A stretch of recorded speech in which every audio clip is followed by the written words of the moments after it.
So here we go. Here is the Scrapped Week intro. Let's do this. Yeah, mild Scott Pilgrim reference. Okay, so here we have Stephen Gillard, who was first introduced into the TomSka universe with TomSka's Day Out 4, actually. You briefly see him before his colleague... You briefly see him in game before his colleague walks over and kicks me out of the store, if you pause the video at just the right time. So they are standing on a rooftop here of a hotel, which very kindly let us use their rooftop. This was going to be the original set of Musical Suicide, which got rained off when we first tried to film it, and then the next time we went in, they refused to speak to us and never let us on that roof again. This entire scene is, of course, redubbed with this very microphone, the first time I ever got to use this microphone. This scene is redubbed, and we did a pretty bad job because we didn't know how to EQ it. This line here is the only line that is the onboard microphone, and boy oh boy does that sound terrible. I'm going to say right now, this is my first commentary, as I said, and it's really hard to do this. There's a lot of voices yelling in my head. I'm going to try and turn Dan down a little more. We made Dan get a haircut just for this video. It was super long, but we got it down to kind of short for this, and now we've got it all off, which is good. So here we are in the bar of the hotel, and we've got a lot of extras scattered around, and I feel terrible for them because they were there all day. We started filming at about 6-7 a.m. and some of them aren't even in shot, and I'm just the worst human being ever. Yes, I'll get back to that later. So here we have a student bedroom belonging to our friend Will Smith. Yes, his name is actually Will Smith. And we completely took everything out of his room and put it all in his bathroom just to film in his bedroom. And I don't know who had the most effort, us putting it there or him having to take it all out. Yes, so a quick little backstory on the script of this. So the three main characters of this film are John, Zoe, and Matt. These characters got their names from the actors that they are based off. Stephen here is the character John, based off John Cusack's performance in Grosse Pointe Blank and High Fidelity. Dan's character Matt is based off Matthew Perry in the film The Whole Nine Yards, and Kerry here is based off just any Zoe Deschanel character being quirky and smiling about things and having opinions like a woman does. Okay, anyway, so this scene is another one shot and completely redubbed terribly. We did an awesome job, and some amazing sound design by me with that door opening. It's no problem. Oh, this film is terrible. So with this scene over here, what he was supposed to be doing is he was supposed to be walking over to the window and hearing sirens. Come on in. I'm Zoe, by the way. And that was supposed to change his mind. And then once he gets into the apartment, he was going to be, walking over to the window, listening to sirens and stuff. But what ended up happening was Stephen kind of just said no when I told him to do that. He said he said it didn't feel natural, which kind of missed the point of these characters' original meeting. It was supposed to be that he's hiding. He's using this as a quick place to hide. You find out why later in the film, but he's using this to hide from the police. And you're supposed to hear their sirens throughout the whole scene. But we missed that element, so it's kind of just a bit awkward. Right now we are in Bing's bedroom, the producer, and see, he did finally let us do the shot where he walks over to the window, but he didn't look out in the way I wanted to. It's more like he's just fascinated by the blinds. But yeah, so we're in Bing's bedroom here, and we covered it in a lot of things, mostly books. Bing went to the library and just rented a lot of books. Do you rent books from a library? Well, anyway, this is my sofa. I had to carry the sofa all the way to Bing's house. Luckily, we only live 10 doors apart, but still, I had to carry a freaking sofa. This is So yeah, when I came to actually re-edit this film, the re-edit that was lost with my laptop, I trimmed down a lot of these scenes. The dialogue is a bit thanks for the chivalrous rest. awkward at the best of times, and also the ridiculous amount of redubbing just makes me want to bore a hole in my skull. But you know, it kind of works a bit. Okay, so now we're back to the hotel bar, which was just super fun to film in because we had it for about 3 hours at a time, and it was so panicked and so rushed. You know, we were expecting to get everything about done twice as fast. And the biggest thing I can say one of the biggest things I can say that I learned with this film is that if you reckon you're going to take a 1 hour on a set, you're going to take 2 hours. You're always going to take twice as long as you thought you were going to.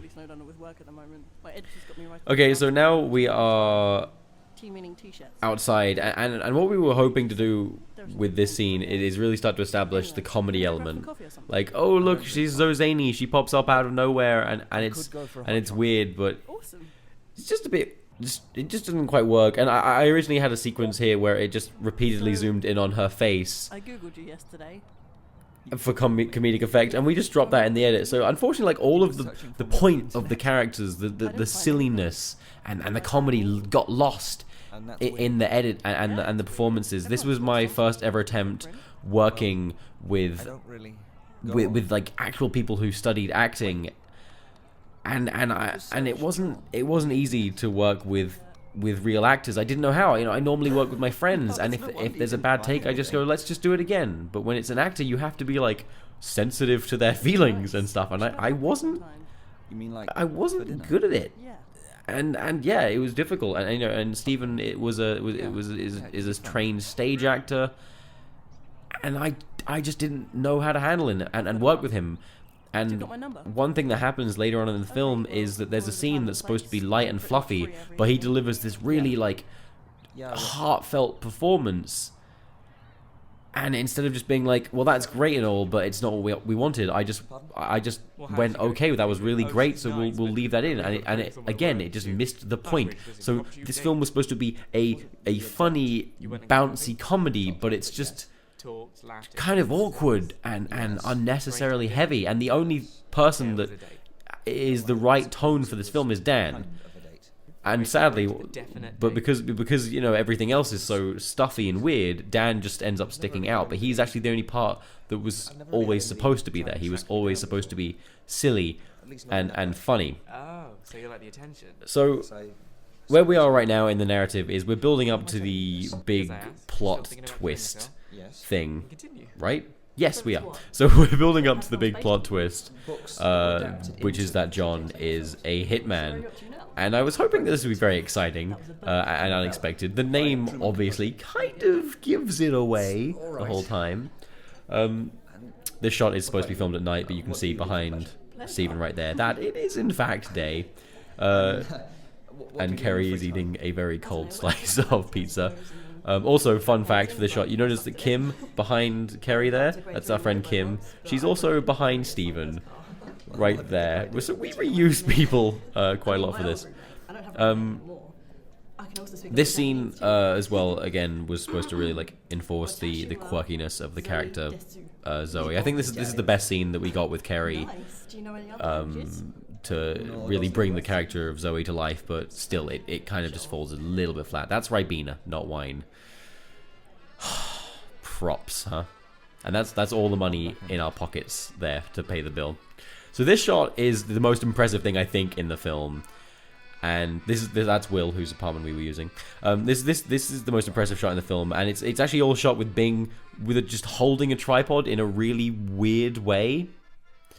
And I think it's quite fun. That's very early Jack Howard wearing my pair of checkered trousers there. So one thing that really upsets me about this shot right here is the wonky silencer.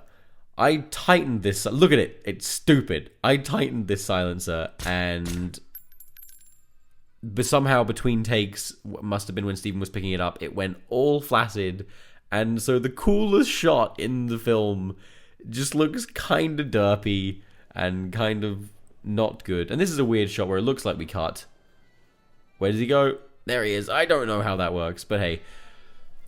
And then you come over here, and Bing steps over a wire, and it looks like Steven glances at the camera, but he doesn't. I am really, really good at this. This quick little sequence with Dan here was kind of one of the things I was most excited to do in the film, and if you've seen the film The Whole Nine Yards, then you really get where I was coming from with the Matthew Perry vibe here. Shot a guy. But In the if you've been following Scrapped Week, you know that with the Scottish tenor, when I was rushed on set, I cracked under the pressure and I didn't do a very good job of directing. And the exact same thing happened here. And I wasn't good enough directing, and I do not intend to make that mistake again. I will be working with other directors from now on. So yeah, here is the big surprising twist of what he was doing and everything, and I think this shot works well. So you're a hitman. I mean this sequence works well with music by Killer. Father Bingham. What I do, I suppose. I kill people. and I Yes, get so paid that's thousands of the big pounds reveal in this for thing, is that he getting is a dollars hitman, and I whatever think was useful for me at the time. despite all this film's flaws, from this point onwards, it's actually kind of enjoyable. Okay. Like now that I've shown my hand Surprise, you with the really, film, you can just sit not back in and for a just loop there. relax Was not and just go, expecting well, that. this is the film now, Okay, I'll so, enjoy it. Yeah. I want to go. Staying. I like Dan though. Dan helped this film. How do I know But you're I feel even really telling bad the for truth? Simon, who's tucked away behind him in a chair and is never Get another visible. round here, please. Oh, that was a pretty face by Dan. What are you even doing here? So I am very quickly right now trying to think of a new Not point, here in the bar. Here in to the mention. city. other than that I'm so upset with I this see. film. My motto is learn from other people's mistakes, and it really became my motto The brightest after bunch. this, But they've got this new because leader. I wish I'd learned from so many other It's become mistakes a before I nuisance. made this. I was I hired to make sure that they just are I tried too not many things, and I think that's a very important thing when it comes to filmmaking, is to try new You like things, soup? but don't try them all at Sometimes. once, because it will go horribly wrong and you won't know why. I'm a Try freelance. one new thing at a Can't time. believe I'm Like sitting here talking to a hitman. I should have tried working with actors separately. Well, I wanna say Not something, also but try try to make a 24-minute Do you thing want to hear the rest of with the story? multiple Murder? Anyone actors in Yes. locations that I couldn't control. It was horrendous. Yeah. Okay, back to the It film. was, So this shot, again, You should amazingly definitely do redubbed, it again. that would be is great. was And so you should also definitely terrifying to do. That, I had to direct my first and so far only kiss Awesome. sequence. be great.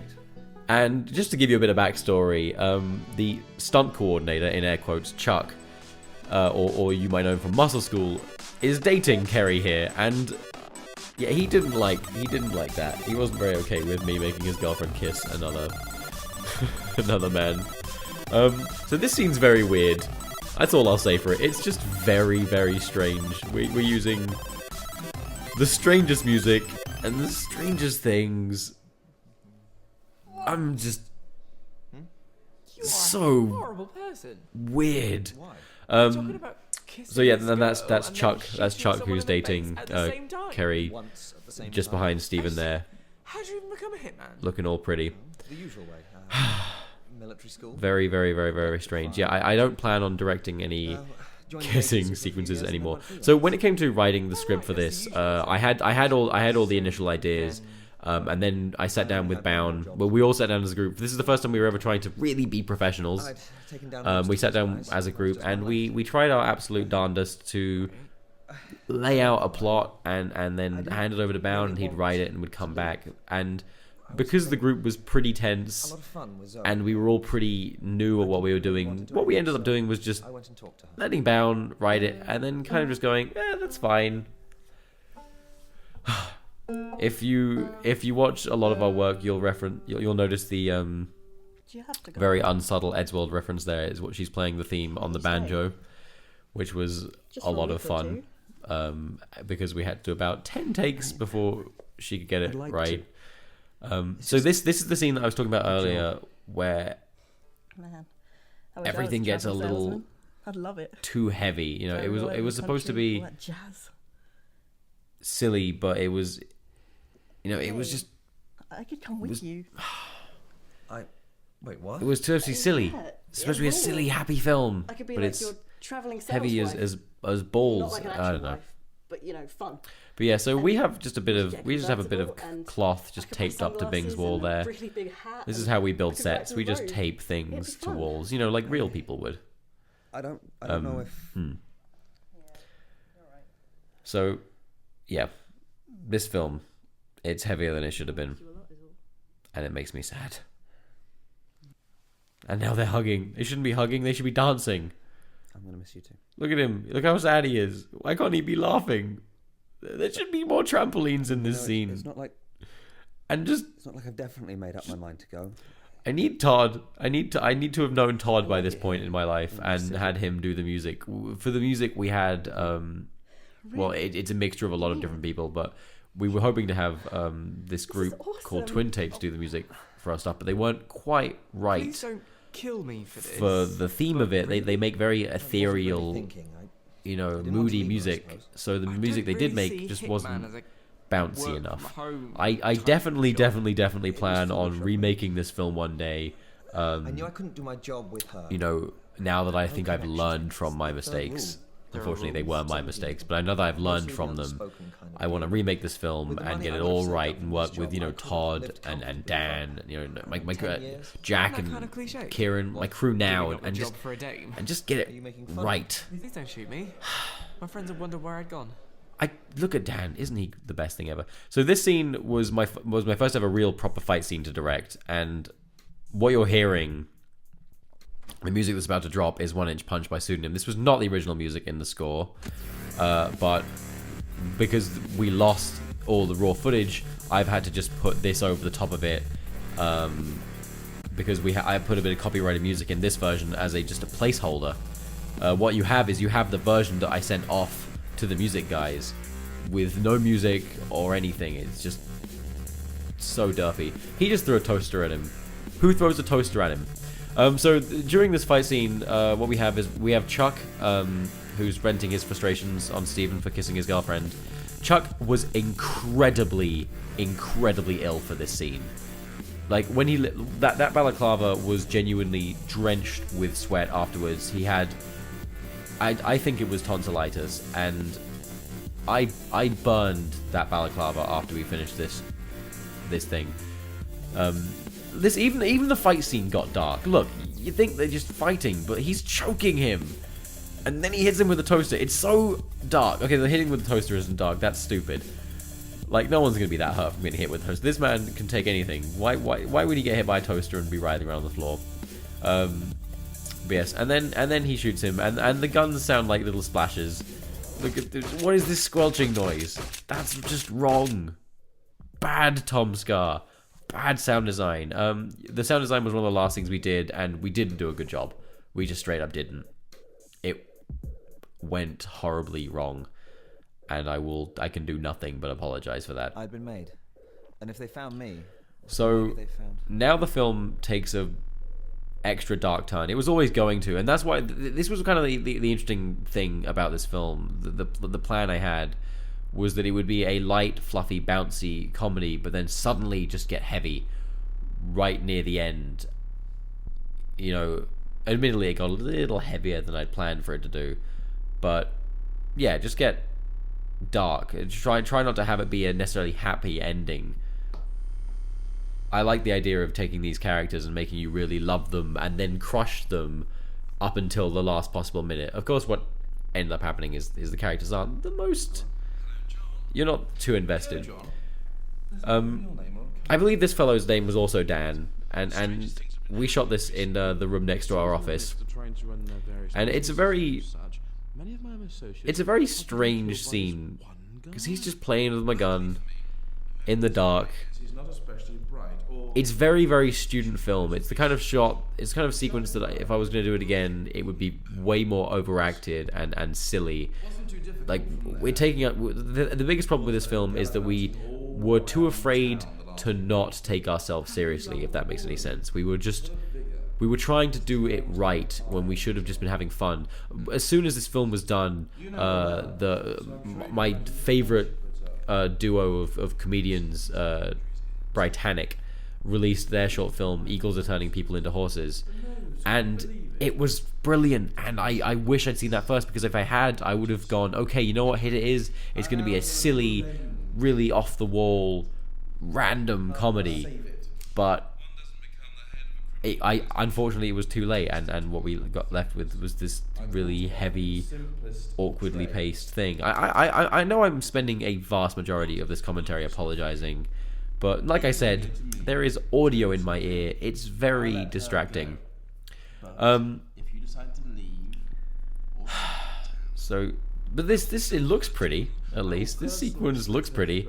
In the revamped version, I'd color corrected it much nicer. I'd made everything look even darker and grittier. I think I embraced the tone of the film, and I recut it to just at least be consistent. So I took out the awkward elements of us trying to be funny, and I just made it straight up, just kind of a darker, all-round film. So we're coming to near the end of the film now, with the wonderful Dan saving my ass by just being a funny, happy person. It's because of this scene. This scene is what I wanted to make this whole video for, this whole movie for, was building up to this. Just because I thought, you know, what would be really cool if he pulls guns and then dubstep happens. This was it was 2 years ago. Okay, just leave me alone.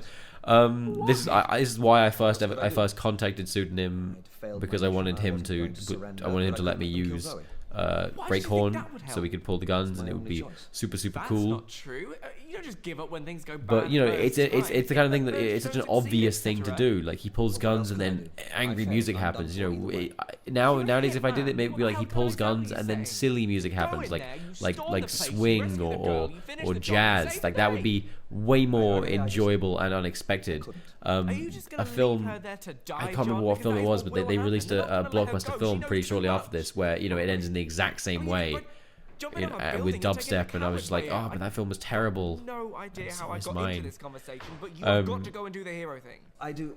We put makeup on Steven, by the way, for like every scene, and I ended up putting him You're right. framed away from the camera, so you didn't see his black eye for the entire time, which felt a little silly.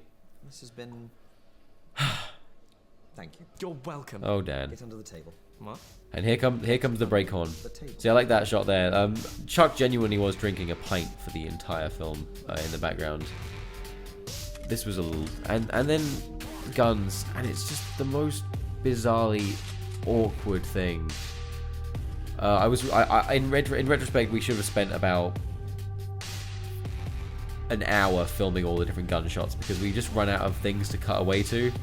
You know, we thought, hey, we've filmed for about 10 minutes, we'll have enough things to cut to, but no, that wasn't enough. There will never be enough. Anyway, who's ready for some dubstep? So, that was Hit It. A weird kind of mistake that I will always try to forget, but have decided to embrace by uploading and showing to you. Thank you for listening to my commentary. I know that it's not yet my strong suit, but maybe I should have written notes about what I should have said at what time. Yeah. So, yeah, if there's anything to be learned from this, it's that you should always expect to take a lot longer filming than you think you will. You know, expect to take at least twice as long, and don't ever just don't ever try more than one new thing at a time, because you won't handle it. You gotta try one new thing and it will go wrong, and then you won't make that mistake again. But if it's 3 or 5 or 10 new things, everything is gonna go wrong, and it's going to ruin your life. Because Hit It kind of ruined me a little bit. You know, I sat on this project for so long, and I felt so bad after it came out that I didn't even contact the cast ever again, other than Dan. It was so unprofessional, and I feel terrible. But it's out now. It's done. And thank you for watching it. And I hope, if nothing else, you learned something from it. If you enjoyed it, Wow. You have low standards. No, no. If you no, if you enjoyed it, thank you so much. That's fantastic. But please don't hold it against me if you once thought I was talented and now realize otherwise. All right, guys. I will see you for the next thing I do, and keep your fingers crossed that one day I make a remake of this and it is fantastic. Because if it's bad the second time around, I might just kill myself. TomSka out.